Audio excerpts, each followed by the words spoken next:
Started athletics when I was at Queen's Park School. I was doing the hurdles, and I represented Bedfordshire schools in the hurdle race at the English Schools Championships. All I knew is that he went training and ran the Bedford Health and Safety Club, where they did javelin throwing during the summer by the side of the railway station.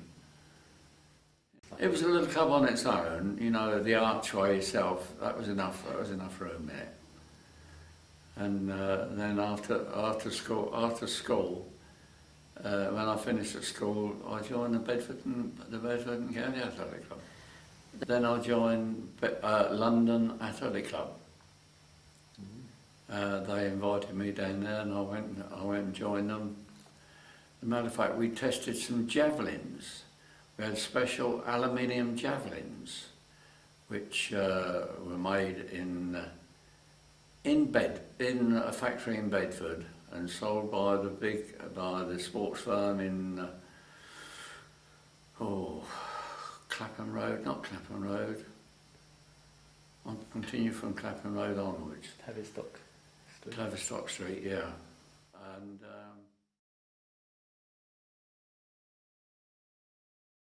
it was my father that got me started without a shadow of a doubt. Without him, I wouldn't have started it.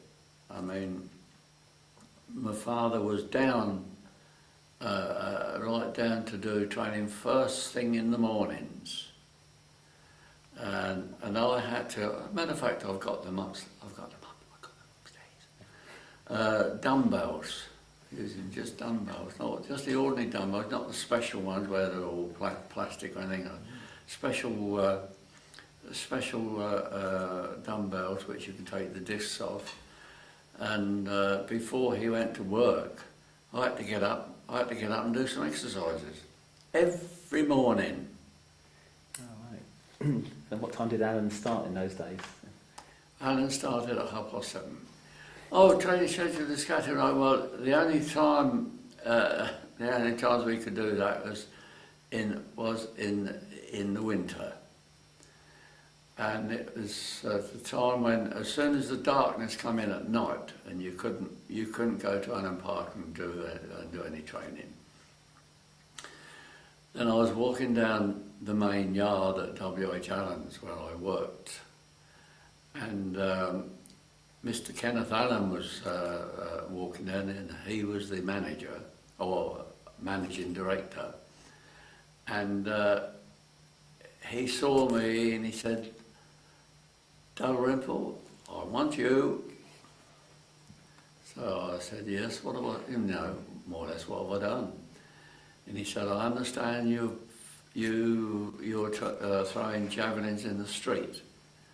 I said, "Yes, sir." "Not anymore, you're not. As from today, or from the end of this week, you will have an extra hour at lunchtime. My father will have an extra hour at lunchtime because he worked in Allen's at that time, and you will go and spend that extra hour training at Allen Park," which I was thankful for, and it worked. Mind you, we had a little bit of trouble, not a little bit of trouble, but there they were. You imagine taking 5 javelins and cycling along Honey Hill Road. But anyway, we had a reasonable lot of help, and they were always eager to see how things were going. And we had some food parcels from Canada, and they were all sent to us through the British Olympic Association, and we always had one a month. Very good.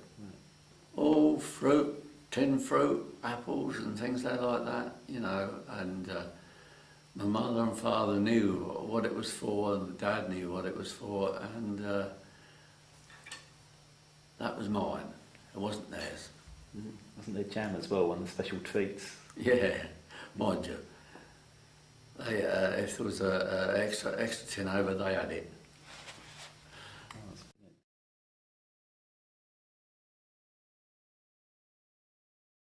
Oh yes, I knew where he was in the stand, and he was right dead opposite where the javelin line was.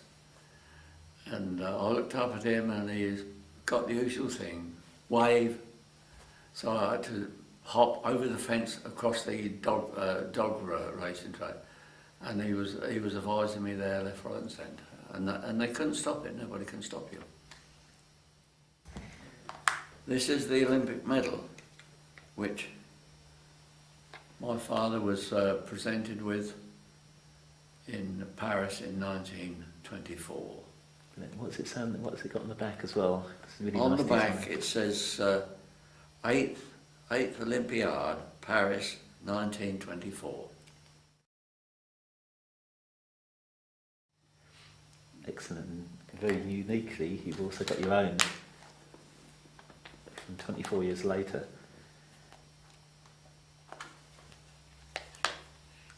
This is the Olympic badge or medal that I was presented with in 1948,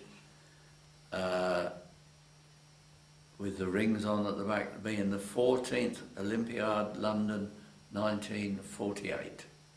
I'm wearing the. This isn't the place I've had to have but anyway. This is the uniform we had to wear for the Olympic Games in 1948. The tie, the original tie, and the original badge. Right, and again, rather uniquely, you've also got another blazer badge. This is the pocket of the blazer which my father was presented with in 1924 when he was when the Olympic Games were in Paris. That was the vest badge, which was on this vest in 1948. That was the competition vest. This is the European Police Championship medal, which was presented to me in Stockholm in Sweden in 1954. Veterans was a different matter. It was a civilian affair where the veterans were, what can I say, it was the championship, Veterans Championships, but it didn't have the friendliness as what we had. Mind you, I met one or two of my previous competitors in the Olympics there, and we enjoyed ourselves that way, but you know, it just didn't happen as good as the Olympics. The three boys took up athletics. The eldest boy, Ian, he threw the javelin, and he represented the RAF in the Middle East. He was out in the Middle East and he was stationed there, and he represented the RAF. Malcolm, he represented the Bedfordshire schools, but afterwards he turned professional football, so that finished him. And young Philip, I felt very, very sorry for. He went to Finland for 2 months, like I went to Finland and Sweden. But unfortunately in Finland, he badly strained his right shoulder, his throwing shoulder, and he couldn't do much about it. We tried to get him to turn and throw the hammer, which was a secondary event for him, but it wasn't good enough. I felt sorry for him, and his mother felt very, very sorry for him. But he would have done well without a shadow of doubt. I still do exercise. I've done my exercise this morning. I must say that if it wasn't for exercises and the sporting that I did, I would not be alive today. Because I got, whilst I was on motor patrol in the police service, I got squashed between the front of a lorry and the back of a patrol car, and I had both my legs broken. And if it wasn't for my father, my whole family,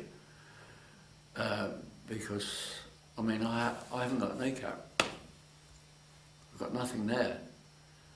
But Mr. Pierce organised it and pulled it round, and after going through the Luton and Dunstable Rehabilitation Centre, I was told to continue the treatment, exercise and everything when you get home. And by gosh, my wife hadn't got the strength to give me a full-scale massage around my knee and that. But the boys could. And didn't they enjoy it? Oh yes, they're very good. There's no doubt about it. Physical exercise saved my life.